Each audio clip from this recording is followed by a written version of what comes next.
Bienvenido de nuevo. Hoy nos acompaña Gilbert Doctorow, historiador y analista de asuntos internacionales. Gracias por volver al programa. Hacía tiempo que no nos veíamos. Un placer. Hace poco publicaste el segundo volumen de tus diarios de guerra.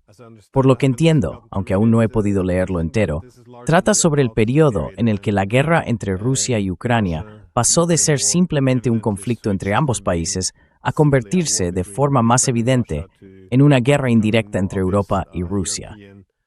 Me gustaría que nos contaras algo sobre tu nuevo libro y sobre esa etapa. ¿De acuerdo?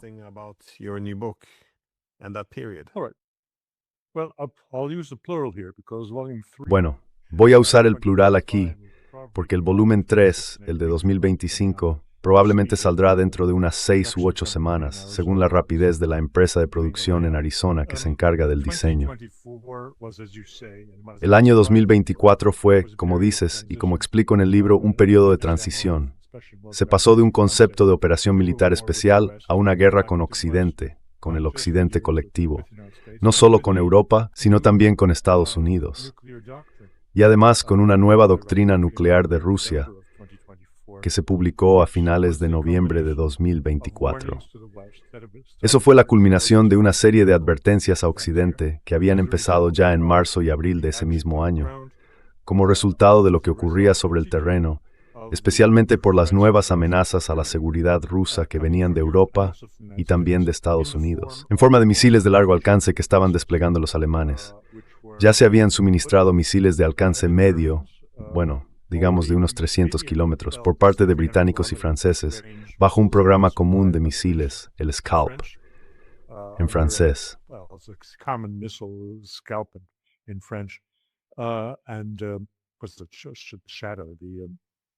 ¿Y qué era el Shadow? No recuerdo exactamente. Era el Storm Shadow británico. Esos misiles se habían suministrado y más o menos los rusos los habían neutralizado. Aprendieron a manejarlos. Pero luego se ofrecieron misiles de mayor alcance, sobre todo desde Estados Unidos y Alemania. Era el misil Taurus, y ya en marzo de 2024, los rusos interceptaron y publicaron conversaciones entre altos mandos de la Fuerza Aérea Alemana, en las que discutían cómo podrían saltarse la prohibición del canciller Scholz de suministrar ese tipo de armas a Ucrania. En esa conversación se hablaba de usar el misil Taurus para destruir el puente de Kerch, que era la obra de ingeniería más emblemática, la que unía el territorio continental de Rusia con la península de Crimea.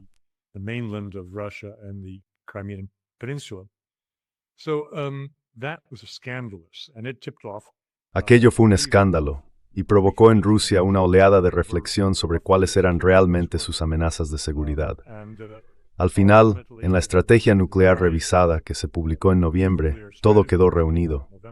Eran piezas que habían ido apareciendo desde marzo hasta septiembre, cuando el presidente Putin concedió una entrevista muy importante a Pavel Zarubin, que estaba en las calles de San Petersburgo, cerca de la plaza del Palacio. Los principios se fueron presentando poco a poco, y todo culminó en una doctrina nuclear que redujo de forma significativa el umbral para que Rusia pudiera usar armas nucleares contra quienes estuvieran equipando a Ucrania con armamento de largo alcance, misiles de largo alcance y las fuentes de producción correspondientes.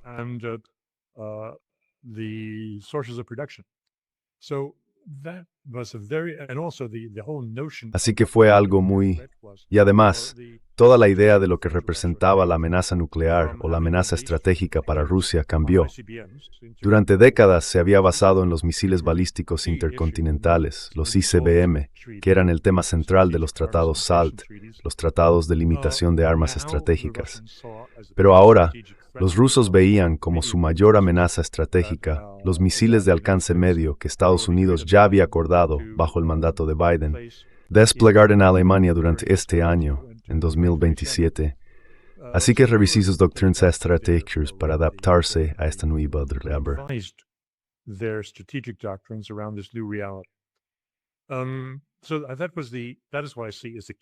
Así que ese es, en mi opinión, el punto clave. Es lo que hace que lo que estoy describiendo para el año 2025, sea diferente del volumen 1 anterior, que fue en 2023. Además, claro, mi propia vida cambió durante 2024, cuando empecé a hacer entrevistas casi a diario. Los indios fueron los primeros en invitarme a participar en ese seguimiento tan frecuente de las noticias de última hora, lo que me obligó a centrarme en temas que de otro modo quizá habría pasado por alto de una semana y otra. Eso fue lo que ocurrió en mi volumen 1.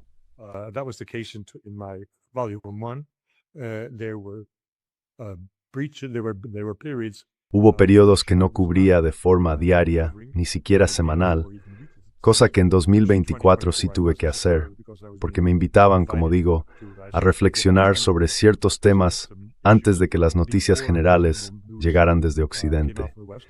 Esto se debía a que trabajaba con una emisora que tenía acceso a lo que se decía o se publicaba antes de que llegara al público en general. Y también en ese volumen incluí muchas referencias, muchos enlaces a varias de esas entrevistas. No quise sobrecargarlo con demasiadas transcripciones, porque entonces el libro se habría disparado en tamaño. Pero sí añadí algunas para que la gente pudiera hacerse una idea de cómo son esas conversaciones, como la que estamos teniendo ahora.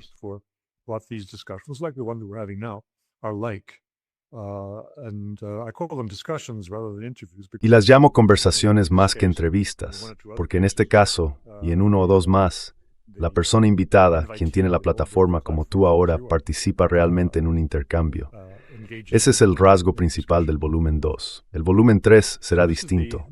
No me voy a extender sobre eso. Pero el año 2025 fue el año de Trump, y toda la atención, toda la naturaleza de lo que estaba cubriendo cambió. Pasamos de centrarnos en lo que ocurría en el campo de batalla a cómo lo evaluaban otros comentaristas y a cómo evaluábamos nosotros el curso de las negociaciones. ¿Son realmente sustanciales o solo palabrería? Así que esos temas se convirtieron en la fuerza que impulsó todo el comentario político en 2025.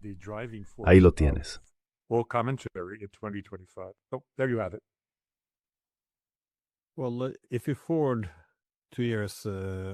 Bueno, si avanzamos 2 años hasta el 2026, vemos que la implicación de los países de la OTAN en esta guerra ahora es muy evidente. Si miramos todo este proceso de los últimos más de 4 años como una especie de incrementalismo o de táctica del salami, ahora lo vemos de forma bastante descarada. Por ejemplo, ayer vimos drones de vigilancia de la OTAN monitorizando la costa rusa del Mar Negro. Y esta mañana, como era de esperar, han llegado los ataques. También estamos viendo ataques similares, es decir, ataques en la costa rusa del Mar Báltico, cerca de San Petersburgo. Esto también parece muy probable, o se podría decir incluso con más certeza, casi con total seguridad, que se trata de un ataque procedente de los países bálticos. Quiero decir, ¿cuánto tiempo crees que puede continuar esto? Porque, por lo que entiendo, la presión en el Kremlin está aumentando para no permitir simplemente que los europeos controlen esta escalada, que puedan lanzar ataques contra Rusia y fingir que es Ucrania, mientras Rusia no puede hacer nada en respuesta.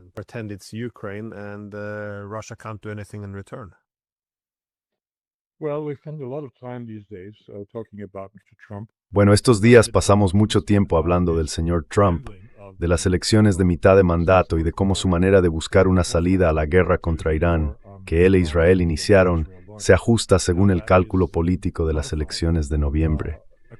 Curiosamente, no aplicamos el mismo tipo de razonamiento o análisis al señor Putin.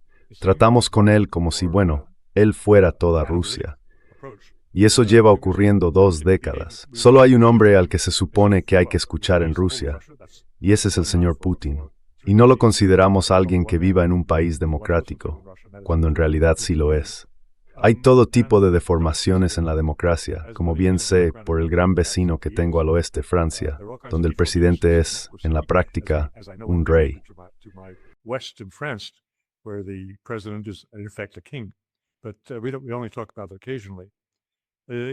Pero de eso solo hablamos de vez en cuando. Aquí en Rusia sí, el señor Putin es un animal político. Y también tiene elecciones, por cierto. No su elección presidencial personal, pero al igual que el señor Trump, se enfrenta a elecciones parlamentarias. Y en el caso de Rusia tienen que celebrarse antes del 26 de septiembre. Así que no somos solo tú y yo, ni los observadores occidentales, los que comentamos estos ataques tan dramáticos y destructivos contra refinerías rusas y otras infraestructuras críticas.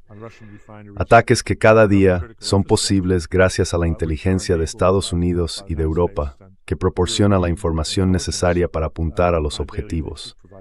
No dónde está el objetivo, eso es bastante evidente, sino cómo llegar hasta él.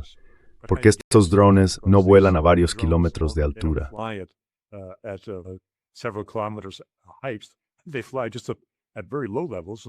Vuelan a muy baja altura y pueden chocar con helicópteros eléctricos, líneas de alta tensión o todo tipo de obstáculos en el camino si no están bien guiados.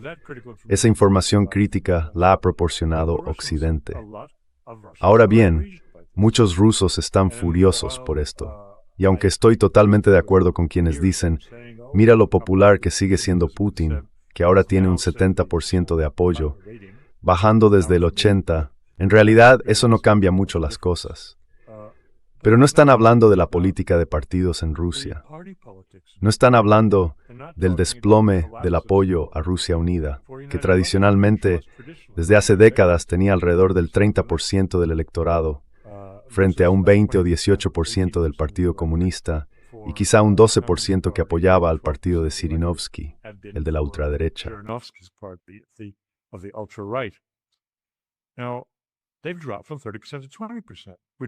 Ahora han bajado del 30 al 20%, lo que significa, según entiendo, que están muy igualados, codo, con los comunistas.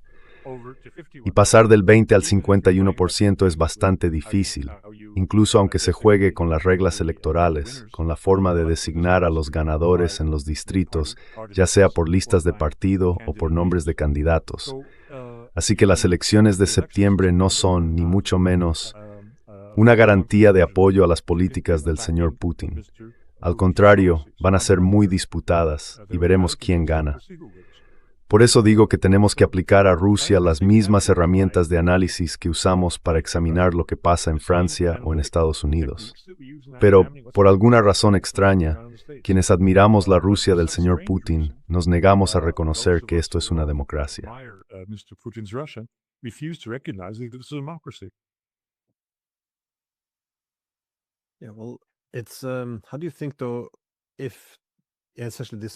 ¿Cómo crees entonces que si esta presión llega a ser tan grande que Rusia se ve obligada a responder, cómo podría manifestarse eso? Porque he oído hablar de la posibilidad de que Rusia invada los países bálticos, pero eso parece muy poco probable. No tengo claro qué podrían hacer exactamente allí. Parece más probable que Rusia se esté moviendo hacia algo parecido a lo que están haciendo los europeos, este tipo de ataques, con una negación plausible. Pero claro, los rusos no tienen un Estado aliado desde el que lanzar esos ataques. Así que, ¿cómo crees que podrían actuar los rusos si deciden cruzar esa línea y empezar a atacar de una forma en la que se sepa de dónde viene el ataque, pero manteniendo otra vez esa negación plausible?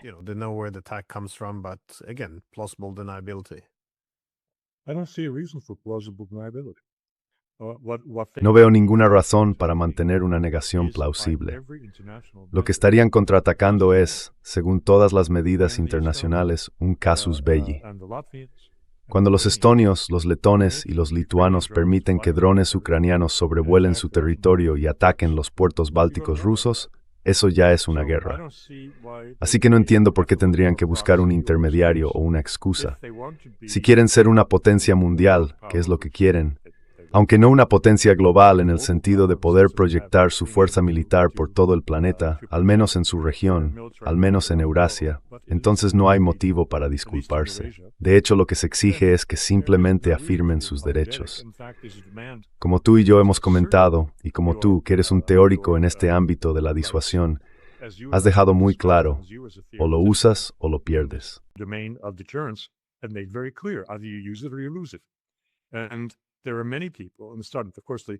Y hay mucha gente, y claro, el chico malo del pensamiento geopolítico ruso es Sergei Karaganov. Si miramos 2 años y medio atrás, dejó muy claro que Rusia tenía que hacer algo, y ha desarrollado esa idea en sus declaraciones más recientes. Pero siempre en la línea más dura, que Rusia no puede simplemente aceptar que se violen sus líneas rojas sin más, ni limitarse a hablar del tema, ni responder de formas totalmente inadecuadas al nivel del daño que, según ellos, han sufrido. ¿Invadir los países bálticos? ¿Para qué? No hay ningún motivo, nada que ganar y mucho que perder. Atacar solo los activos militares en los países bálticos, incluido, por cierto, el destacamento militar alemán, creo que está en Lituania. Tienen allí a varios miles de personas. Hacerlos volar por los aires. Eso, dice, sería una buena señal.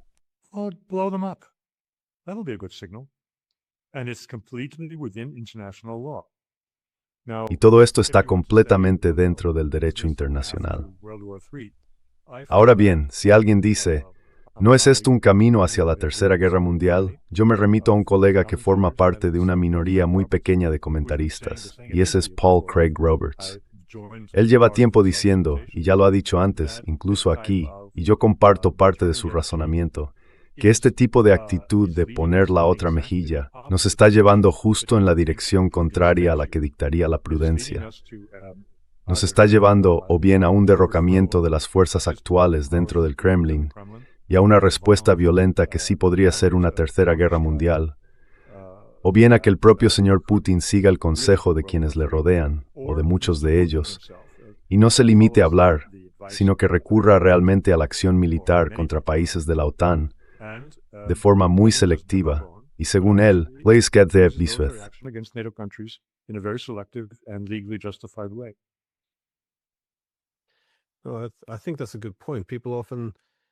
Creo que es un buen punto. Mucha gente ve esta represalia como algo peligroso, porque nos empuja hacia una tercera guerra mundial, y supongo que no es una idea equivocada. Pero también está ese dilema, el de no mantener la propia capacidad de disuasión. Quiero decir, cuando escucho a los medios y a los políticos de toda Europa, la lógica parece ser que si alguien piensa que Rusia tiene algún derecho a responder, entonces está difundiendo propaganda rusa. Pero eso es una autoilusión muy peligrosa. Esa idea de que podemos seguir atacando a Rusia y que de algún modo nunca vaya a responder.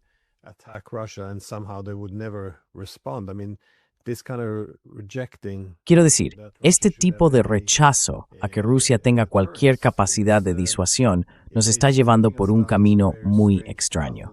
Y me alegra que hayas mencionado a Alemania, porque parece que en gran medida están a la cabeza de esta nueva y extraña mentalidad en la que, bueno, básicamente la realidad es una construcción social.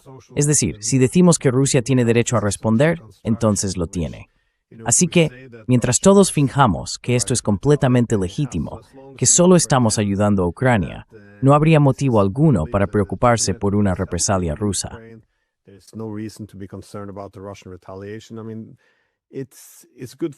Quiero decir, esto puede servir para engañar a nuestro propio público, pero no estamos engañando a los rusos. Ellos saben perfectamente lo que está pasando. Entonces, ¿cómo ves el papel de Alemania en todo esto? Porque ya sabes, el canciller Friedrich Merz sigue cayendo en las encuestas, claro, pero las políticas continúan igual, como en el resto de Europa. Es decir, Merz tiene ese sueño de construir el ejército más grande de Europa. Habla abiertamente de su deseo de escalar la guerra contra Rusia. Supervisa una economía que se está desindustrializando. Quiere eliminar a la oposición política mientras sigue desplomándose. ¿Hacia dónde crees que se dirige todo esto para los alemanes?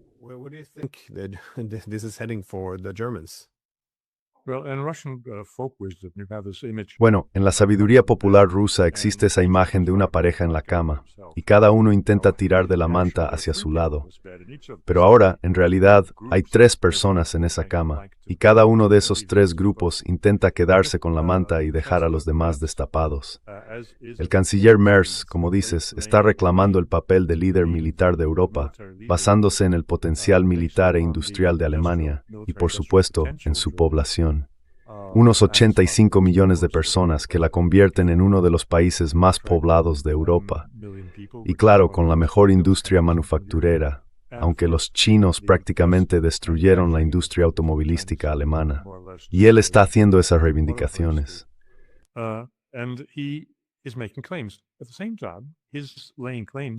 Al mismo tiempo, sus reivindicaciones están yendo en contra de otra alemana, a la que su propio partido ayudó a colocar como presidenta de la Comisión Europea, Ursula von der Leyen. Y él ha cuestionado públicamente su autoridad tanto para dirigir la defensa europea como para gestionar la legislación que afecta a las empresas y a la economía. Este enfrentamiento se hizo público la semana pasada y von der Leyen tuvo que viajar a Alemania para intentar hacer las paces con Merz. Pero no puede reconciliarse con él, porque los dos aspiran a ocupar los puestos de liderazgo más altos en Europa. Además, él tiene una posición mucho más fuerte que la de ella. La suya es un cargo creado por la burocracia. La de él proviene de unas elecciones en el país más poderoso del continente.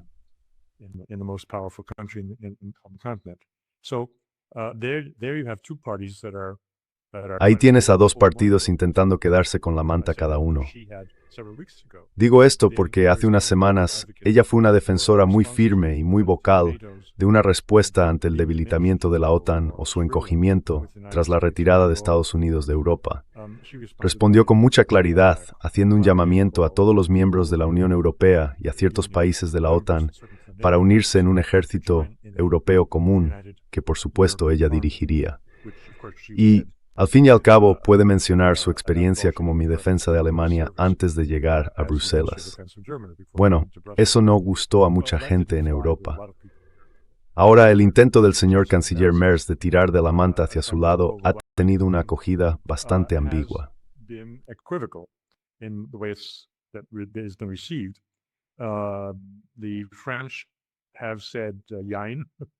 Los franceses han dicho sí y no. Está esa gran disputa sobre el proyecto del caza que alemanes y franceses habían desarrollado juntos y que ahora está muy en entredicho. Pero en general, tanto los franceses como los británicos están intentando con mucha discreción arrimar el ascua a su sardina, porque nadie allí quiere ver una Alemania que domine Europa.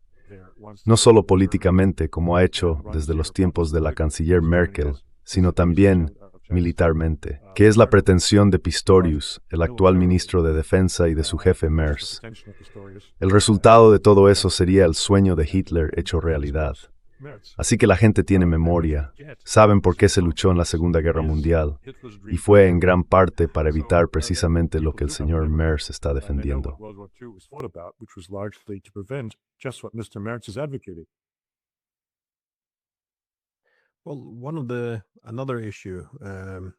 Bueno, otro tema es, supongo que esta ruptura entre Trump y Merz. Está claro que los dos hombres no se caen muy bien. Pero vimos que Merz intentaba presentarse como el principal representante de Europa en Washington durante la guerra con Irán. Es decir, fue a Washington y se colocó claramente como el número uno en apoyo a Trump allí. Y eso fue cuando pensaba que la guerra contra Irán iría bien. Ahora, claro, ve que la guerra no va bien. Así que se mueve según sople el viento, y ahora está criticando a Trump. Y como resultado, vemos a Trump amenazando con reducir las fuerzas estadounidenses en Alemania. Dado este distanciamiento que está surgiendo, digamos que Rusia ve ahora este ataque contra sí misma, obviamente respaldado por los europeos, como algo insostenible, y decide atacar, por ejemplo, alguna parte de la industria armamentística alemana, sino también la logística, además de objetivos en los países bálticos. ¿Qué probabilidad crees que habría de que Estados Unidos acudiera, digamos, al rescate de los europeos ahora?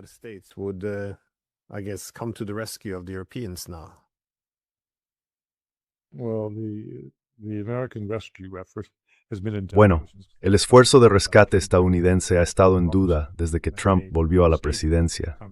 Hizo comentarios muy duros sobre la OTAN, no tan abiertamente como Macron un par de años antes, cuando dijo que la OTAN estaba en muerte cerebral, pero casi. También ha dejado claro que sin un presupuesto del 5% por parte de los miembros europeos de la OTAN para defensa, Estados Unidos no cumpliría sus obligaciones bajo el Tratado de la OTAN, ese de uno para todos y todos para uno. Así que creo que es razonable decir que los europeos no deberían esperar que Trump acuda en su ayuda, si con sus provocaciones y al darle a Rusia un casus belli legalmente válido como están haciendo ahora, acaban en una guerra directa con Rusia. y Europa en este momento está totalmente desorganizada en cuanto a principios y objetivos de defensa. Lo único que une a toda Europa es la falta de armamento tecnológicamente avanzado, tanto defensivo como ofensivo, capaz de durar más de unos pocos días en una guerra con Rusia.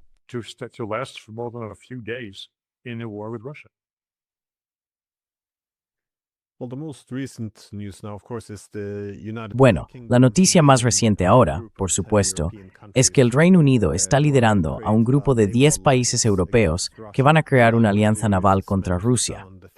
El lenguaje que utilizan pretende sonar defensivo.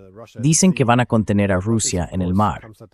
Pero claro, todo esto ocurre en el contexto de las amenazas de los estadounidenses de invadir Kaliningrado.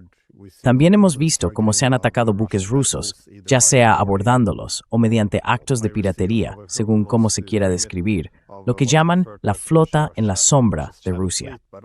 Y además estamos viendo ataques directos contra barcos civiles rusos, bajo el pretexto de que son los ucranianos. Pero dado que todo esto se está organizando ahora, es bastante evidente hacia dónde se dirige la situación.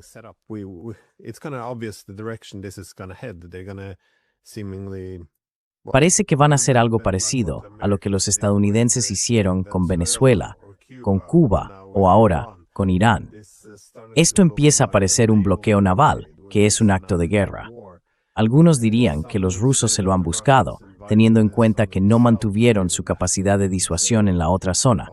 Pero, ¿tú crees que esto es más bien una maniobra de relaciones públicas o que realmente van a seguir adelante con ello? PR stunt, or do you think they're actually moving ahead with this? Mientras el actual liderazgo ruso retroceda cada vez que Europa, la OTAN y Estados Unidos avanzan, esto seguirá ocurriendo. Sin embargo, no creo que puedan seguir retrocediendo mucho más. Los temas de los que tú y yo estamos hablando se están discutiendo públicamente en las redes sociales rusas y no dejan en muy buen lugar al liderazgo actual del país. Así que, o bien el señor Putin y sus colegas cambian de política y contraatacan. Hubo una pequeña señal cuando un buque de guerra ruso acompañó a 2 petroleros de la llamada flota en la sombra por el Canal de la Mancha.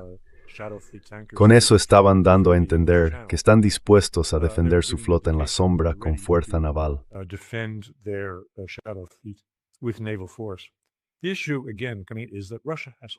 El problema, una vez más, es que Rusia tiene toda la capacidad militar necesaria para hundir cualquier cosa que la OTAN pudiera lanzarle. Bromean diciendo que hay más misiles en Kaliningrado que personas viviendo allí. Así que todo está preparado. La cuestión es, ¿dónde está la voluntad de usarlos? Y el señor Putin ha sido bastante deficiente en ese aspecto. Pero no creo que esto pueda continuar mucho más tiempo. Sus colegas están siendo más firmes. La opinión pública también está siendo más firme. Y no da buena imagen que siga mucho tiempo con esa actitud de poner la otra mejilla. Creo que tendrá que cambiar su política o alguien acabará sustituyéndolo.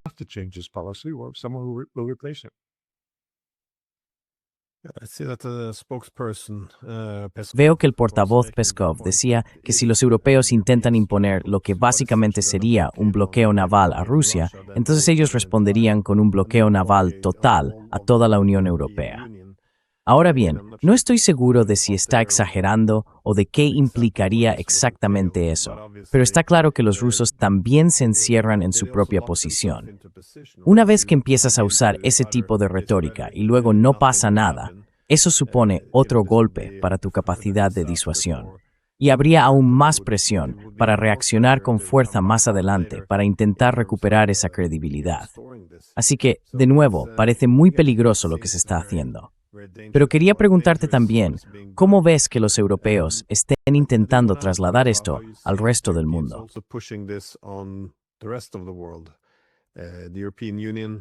La Unión Europea ha amenazado con posibles sanciones, como las que vemos ahora contra Israel, por comprar grano a Rusia.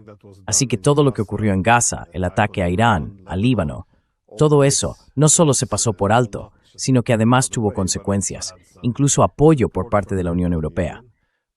Pero ahora, claro, comprar grano robado a Rusia, ahí es donde han puesto el límite.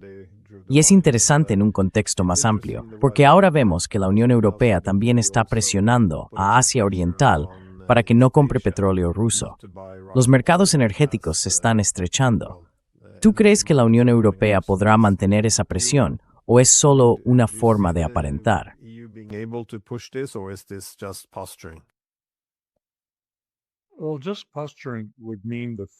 Bueno, si fuera solo postureo, significaría que son plenamente conscientes de que no hay nada detrás de esas amenazas. Pero no creo que sea solo postureo. Creo que hacen esas declaraciones, esas afirmaciones, porque reflejan sus convicciones más profundas. Y eso conlleva una responsabilidad, porque no son políticos, son ideólogos. Y los políticos son personas que buscan soluciones prácticas. La Unión Europea dejó de buscar soluciones prácticas hace al menos 20 años, no la semana pasada, y se está resquebrajando por las costuras. No me lo podía creer la semana pasada, cuando puse las noticias y escuché un debate, algo que se parecía a un debate, sobre los efectos perjudiciales de la legislación europea, de las normas sobre construcción de edificios y viviendas en Europa, que afectan a los Países Bajos.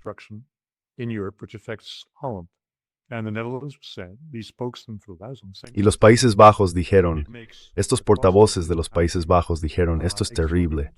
Hace que el coste de la vivienda nueva sea desorbitado. La gente no puede permitírselo, y no estamos construyendo suficientes viviendas nuevas para cubrir la demanda. Había un espacio libre, pero todos lo sabemos, todos los que hemos comprado o vendido una propiedad hace un par de años, y tuvimos que rellenar 50 páginas de descripciones técnicas de lo que vendíamos y comprábamos, cuando hace 10 años eran solo 3 páginas. Tuve que conseguir un certificado de eficiencia energética que me costó 1.000 euros, y alguien vino a mi nuevo piso para comprobar que la electricidad funcionaba bien.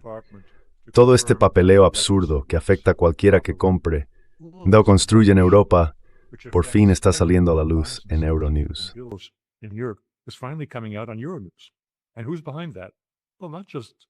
¿Y quién está detrás de todo eso? Pues no solo la señora von der Leyen, es todo ese Parlamento Europeo tan absurdo. Son ideólogos. Y todo el movimiento verde, que tomó el control simplemente porque era un socio imprescindible para mantener una coalición estable con el Partido Popular Europeo. El Partido Popular Europeo mantuvo su fuerza en las últimas elecciones parlamentarias europeas, pero sus colegas, los socialistas, perdieron. Así que, para conservar el poder de la señora von der Leyen, tuvieron que pactar con los verdes. El resultado de todo esto es que Europa se está resquebrajando por todas partes, no solo en lo que respecta a la defensa militar, pero el tema de la defensa militar es, con diferencia, el más irracional.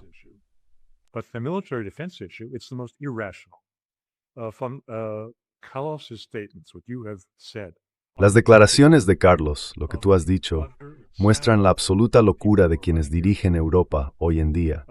Están diciendo al sudeste asiático que no compre petróleo ruso, cuando no hay alternativa, cuando el 90% del petróleo de varios de esos países venía de Oriente Medio y ahora está bloqueado. Y ella dice, no compréis petróleo ruso. Eso hace que Europa sea totalmente irrelevante como actor geopolítico. Totalmente irrelevante. Se van a reír en la cara de Europa. Los japoneses se rieron en la cara de la nueva primera ministra. Se rieron en la cara de Donald Trump cuando él le dijo que no comprara petróleo ruso. Y ella respondió que la economía japonesa no podía prescindir de él. Así que, hablemos de otra cosa. Estos intentos de actuar como una potencia global, cuando no se tienen los medios ni se sabe realmente de qué se está hablando, como ocurre en Bruselas la mayor parte del tiempo, make a mockery of Europe.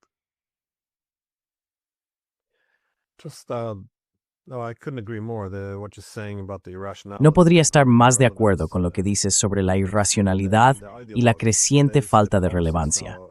Los ideólogos, es decir, las políticas actuales de Europa, no pueden defender esto de una forma racional. Y creo que por eso esta política exterior, cada vez más irracional, siempre va acompañada de una censura creciente y de una mayor centralización del poder. Pero mi última pregunta era sobre el cambio en la relación entre Estados Unidos y Rusia. Porque creo que tú, al igual que yo, eras algo optimista, sobre todo durante buena parte de 2023, respecto a la posibilidad de que Estados Unidos y Rusia rebajaran o redujeran algunas de esas tensiones entre grandes potencias que una vez más corren el riesgo de llevarnos, en esencia, a una tercera guerra mundial. Taking us to, well, World War III essentially. But now it looks like the Russians are also Pero ahora parece que los rusos también están empezando a abandonar esa idea de que Trump pueda cumplir realmente con todo lo que dijo. Y bueno, en este contexto, vemos por supuesto al ministro de Exteriores de Irán, Araghchi, viajando a Rusia y reuniéndose con Putin. Y al parecer, eso no le sentó nada bien a Trump. Me pregunto, ¿cómo interpretas tú esta situación? I was wondering, how do you read this situation? Well, I'd like to use a scalpel and go a little bit. Bueno, a mí me gusta usar un bisturí y profundizar un poco más para entender en qué punto está Rusia. El señor Peskov es el portavoz del señor Putin. Pero alrededor de Putin hay liberales y hay conservadores. Los liberales son una minoría muy pequeña en general, porque son los que quedaron de la época de Yeltsin. Ahora bien, el señor Ushakov, que se esforzó mucho en explicar al público la conversación telefónica de hora y media entre Putin y Trump, una llamada que Trump inició hace 2 días, es un liberal, y él y el señor Karaganov estarían enfrentados. Dejemos esto claro. El señor Dmitriev, que es el emisario de Putin en muchas de las conversaciones con los estadounidenses, Hoy es un Lvivim. es un activo estadounidense, para ser muy precisos. Trabajó durante muchos años con empresas norteamericanas, habla inglés con fluidez y conoce muy bien la cultura empresarial de Estados Unidos. Por eso fue elegido como interlocutor de los enviados de Trump, Kushner y Witkoff. Pero no es un firme defensor de los intereses de Rusia. Así que dentro del círculo de Putin hay personas más agresivas y otras que tienden a poner la otra mejilla, muy esperanzadas en una reconciliación con Estados Unidos.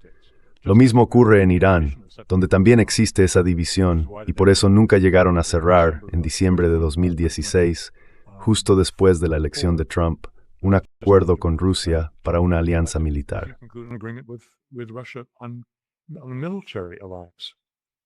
So in these countries, you've got pro-Westerners and anti-Westerners. The anti-Westerners now are, I think, in majority in the circle around Putin. But there are very important people like Ushakov, who is a close advisor to Vladimir Putin and was an ambassador in the States. So he knows the issues very well, but he's politically on the other side. And for accommodation, I don't see an accommodation in the United States as being a reality. Despite all of the talk of Ushakov and of Peskov in the last day, how wonderful this 1.5-hour conversation is, the United States, as you said at the beginning, is still providing critical and military intelligence, enabling the devastating effects on Russian oil refineries. Y la infraestructura energética gratuita. So the two nations are the traditional. Así que, según los términos tradicionales de la diplomacia, las dos naciones están en guerra en todo menos en el nombre. Y pensar que van a reconciliarse, o que existen esos grandes acuerdos empresariales de los que Dmitriev habla constantemente, me parece, sinceramente, un sinsentido. Creo que esta guerra terminará sin ninguna ayuda del señor Trump. Terminará porque los rusos alcanzarán sus objetivos mínimos: llegar al Dnieper y tomar Odessa. Y Kenneth será se siente. Y el resto del mundo tendrá que vivir con eso. Así que creo que esta guerra llegará a su fin. No espero tener 10 volúmenes de diarios de guerra. Creo que el volumen actual, el cuarto, que ahora tiene 115 páginas, quizá llegue a 150 y se cerrará con lo que acabo de describir.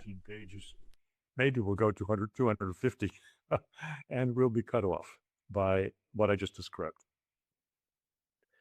Yeah, it's hard to see this going on for, at least. Sí, cuesta imaginar que esto pueda seguir así mucho más tiempo. Pero parece que hemos llegado a un punto de ruptura, en el que ya no le resulta posible a Rusia no responder a los europeos. Y de nuevo, están pasando muchas cosas al mismo tiempo. Por un lado, vemos a Estados Unidos dar un paso atrás y dejar esto en manos de los europeos. Vemos a Ucrania empezar a flaquear en el frente. Y justo ahora, cuando los europeos ya no tienen ese escudo ucraniano delante, ni a los estadounidenses respaldándolos directamente, es cuando deciden dar un paso al frente y dejar muy claro que esto es, en esencia, una guerra directa contra Rusia.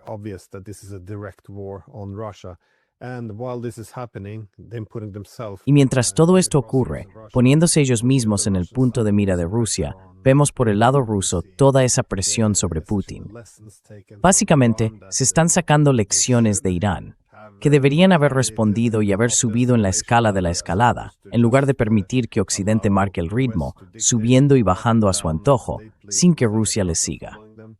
Así que parece que nos estamos encaminando hacia una guerra. Sé que ahora mismo esto no está ocupando titulares en los medios, pero al menos yo lo veo así, que se avecina una gran guerra, a menos que ocurra algo realmente drástico que cambie la situación. ¿Tienes algún comentario final antes de que terminemos? Do you have any final thoughts before we wrap up? No, I agree with you. The only thing that is to Bueno, discuss estoy de acuerdo contigo. weeks, Lo único que queda por debatir en las próximas semanas es cómo se desarrollará esta guerra y cuánto durará. Yo calculo que será cosa de una semana, porque ese es más o menos el límite de las municiones europeas si se usan armas convencionales.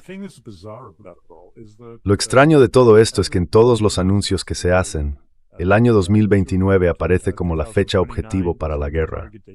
Dicen que entonces atacarán los rusos, pero en realidad es justo lo contrario, que serán ellos quienes ataquen a Rusia. Y todo eso está allá sobre la mesa, mientras Rusia aún conserva la ventana de oportunidad que permitió a Putin en febrero de 2022 iniciar su operación militar especial.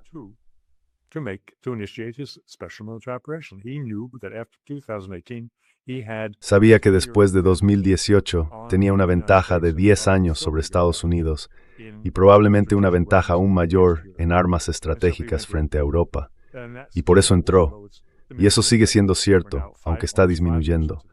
Ya llevamos casi 5 años de guerra, así que diría que quedan unos 5 años antes de que Europa y Estados Unidos alcancen el nivel necesario para poder librar una guerra eficaz contra Rusia. Este es el momento para que Rusia lo termine y acabe con Europa. Tienen la capacidad, tienen la voluntad, no es un cuento.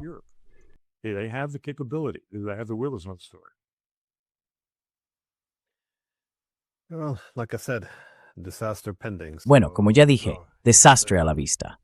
Así que no, es muy deprimente ver la irresponsabilidad de los políticos. Y pondría a los medios en la misma categoría, porque todos parecen empeñados en decir que lo moral es ponerse una venda en los ojos y marchar directos hacia el precipicio. Pero bueno, aquí estamos. En fin, gracias por sacar un rato hoy para hablar con nosotros y que tengas un buen día. Bueno, gracias por la invitación, Glenn Deason.